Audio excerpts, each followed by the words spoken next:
জামাতের সঙ্গে জোট করার কারণে এনসিপির কি জনপ্রিয়তা কমে গেছে এবং তরুণদের মধ্যে গ্রহণযোগ্যতা অবিশ্বাস্যভাবে ভাটা পড়েছে? এই প্রশ্নটা উঠেছে এবং এই প্রশ্নটা তুলছে গণমাধ্যম।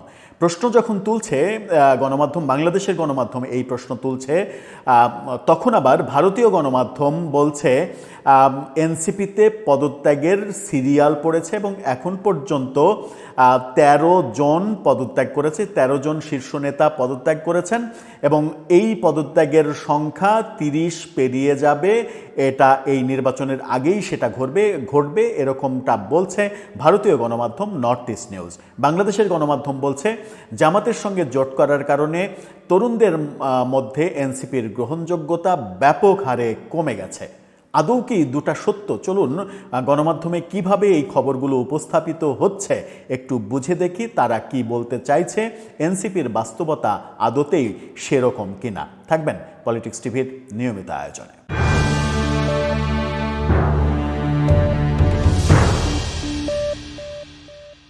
দর্শক, বলছিলাম জামাতের সঙ্গে এনসিপির জোট এনসিপির জন্য অনেক বেশি ক্ষতির কারণ হচ্ছে কিনা এই প্রশ্ন উঠেছে। এখন পর্যন্ত অনেক নেতা পদত্যাগ করেছেন এরকম তথ্য ভারতীয় গণমাধ্যমেও উঠে আসছে।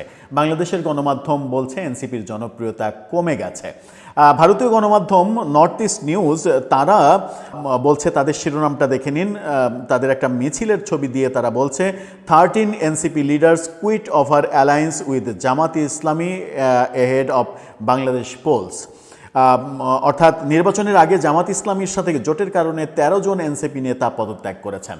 এ পর্যন্ত ১৩ জন করেছেন, সেই তথ্য তারা দিচ্ছে।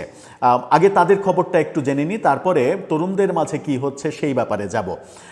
তারা বলছে ফেব্রুয়ারিতে অনুষ্ঠেয় বাংলাদেশের সংসদ নির্বাচনের আগে জামাত ইসলামের সঙ্গে দলের জোটের প্রতিবাদে গত ৮ দিনে এনসিপির কমপক্ষে ১৩ জন কেন্দ্রীয় নেতা পদত্যাগ করে ফেলেছেন।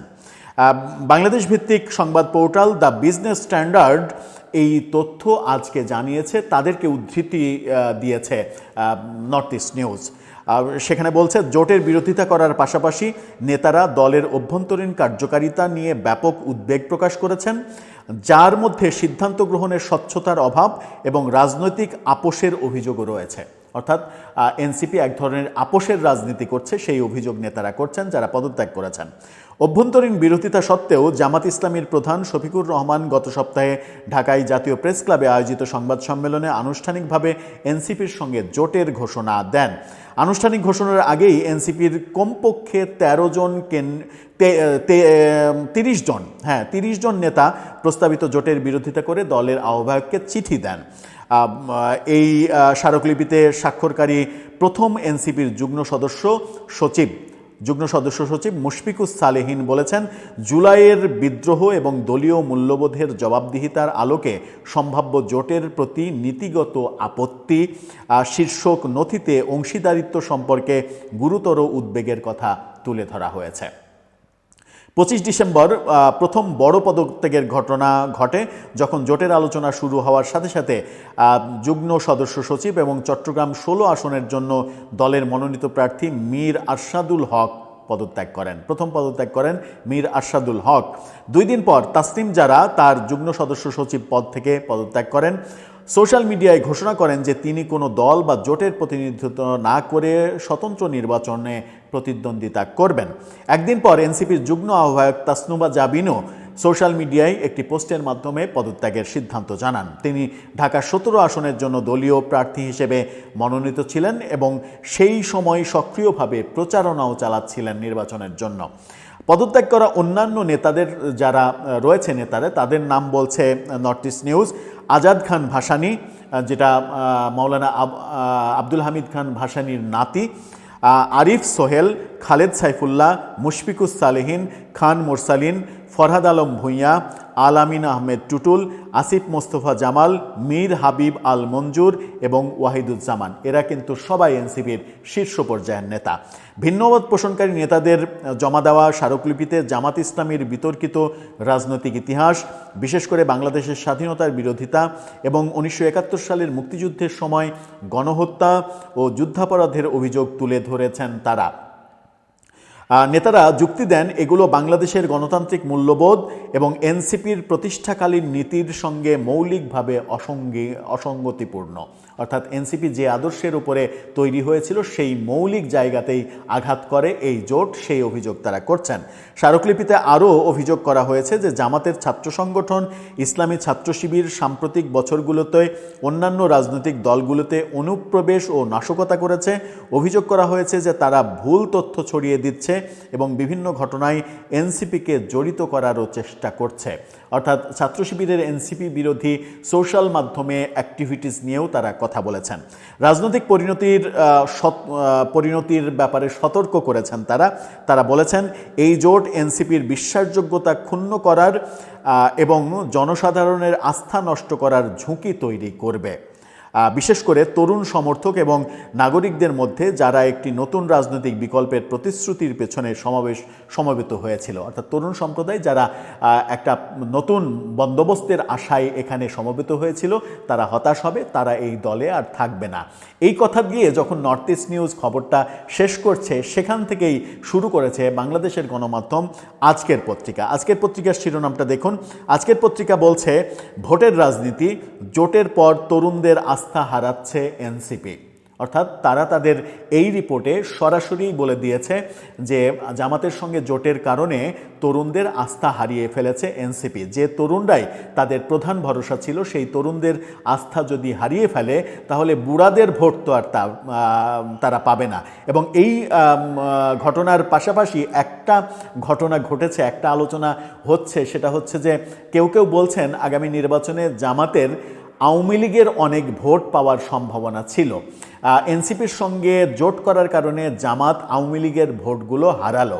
কারণ আওয়ামী লীগের কোনো ভোটার জামাত ইসলামের বিভিন্ন কর্মকাণ্ডের কারণে এবার ভোট দিতে চাইলেও এনসিপি সংযুক্ত থাকার কারণে আওয়ামী লীগের কেউ জামাতের জোটকে ভোট দেবে না, এই আলোচনাও অন্যদিকে চলছে। এবং অনেকে বলছেন যে এই জোট করার কারণে জামাত ক্ষতিগ্রস্ত হয়েছে, কেউ বলছেন এনসিপি সব থেকে ক্ষতিগ্রস্ত হয়েছে। আজকের পত্রিকা 2-3টা পয়েন্ট তুলে ধরেছে খুবই গুরুত্বপূর্ণ।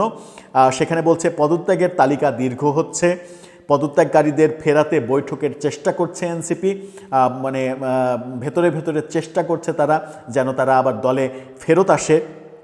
আসন নিয়ে জামাতের সঙ্গে এখনও সমাধান হয়নি, আলোচনা চলছে। এনসিপির চাওয়া 35টি আসন, জামাত দিতে চাই 30টি আসন। আগামীকালকের মধ্যে, রোববারের মধ্যে চূড়ান্ত ঘোষণা, এই তথ্য আজকের পত্রিকা দিচ্ছে। কিন্তু আমাদের জানা তথ্য মতে এই চূড়ান্ত ঘোষণা আগামীকাল আসবে না। এটা একেবারে 20 তারিখে মনোনয়নপত্র প্রত্যাহারের যে শেষ দিন সেই 20 তারিখ পর্যন্ত এটা ঝুলে থাকবে, অন্ততপক্ষে 19 তারিখ পর্যন্ত ঝুলে থাকবে। 19 তারিখের আগে এই জোটের কোনো সমাধান হবে না। এই খবর যখন এই দলগুলো বলছে, এই জোট সম্পর্কে আরেকটি চাঞ্চল্যকর খবর দিচ্ছে আজকে দৈনিক আমার দেশ। তারা বলছে যে চরমোনাই পীর ইসলামী আন্দোলনের সঙ্গে বিএনপির এক ধরনের কথাবার্তা এখনও চলছে এবং চরমোনাইয়ের এক নেতা আমার দেশকে বলেছেন বিএনপি তাদেরকে 40টি আসন দিতে এখনও রাজি, কিন্তু জামাত তাদেরকে দিতে চায় মাত্র 35টি আসন। সেই কারণে ওই জোটটা এখনও যে টিকে যাচ্ছে সেটা বলার উপায় নেই। এই জোট থেকে এখনও একাধিক দল বেরিয়ে যেতে পারে, সেরকম সম্ভাবনার কথা আবার বলছে আমার দেশ। সব মিলিয়ে এনসিপি এবং জামাতকে নিয়ে ভিন্ন ভিন্ন আলোচনা রয়েছে। আজকের পত্রিকা এবং নর্থ ইস্ট নিউজ তারা বলছে যে এনসিপির মানে পদত্যাগের হিড়িক যেমন তৈরি হয়েছে তেমনি তরুণদের মাঝে তাদের বিশ্বাসযোগ্যতা এবং গ্রহণযোগ্যতা নষ্ট হয়েছে জামাতের সঙ্গে জোটের কারণে। কেউ কেউ বলছেন এনসিপির সঙ্গে জামাতের জোটের কারণে জামাত আওয়ামী লীগের আশা করা যে ভোটগুলো সেই ভোটগুলো আর পাবে না, তাতে জামাত ক্ষতিগ্রস্ত হবে। আবার আমার দেশ বলছে যে ইসলামী আন্দোলন জামাতের জোট ছেড়ে শেষ মুহূর্তে বিএনপি জোটে চলে গেলেও অবাক হওয়ার কিছু থাকবে না। তার মানে রাজনীতিতে শেষ কথা বলে আদতে কিছু নেই। দর্শক, আপনার কি মনে হয়? বাস্তবতা যেটা আলোচনা করলাম সেটার সঙ্গে আপনি একমত নাকি ভিন্ন কোনো মত রয়েছে আপনার? জানিয়ে লিখতে পারেন আমাদের কমেন্ট বক্সে।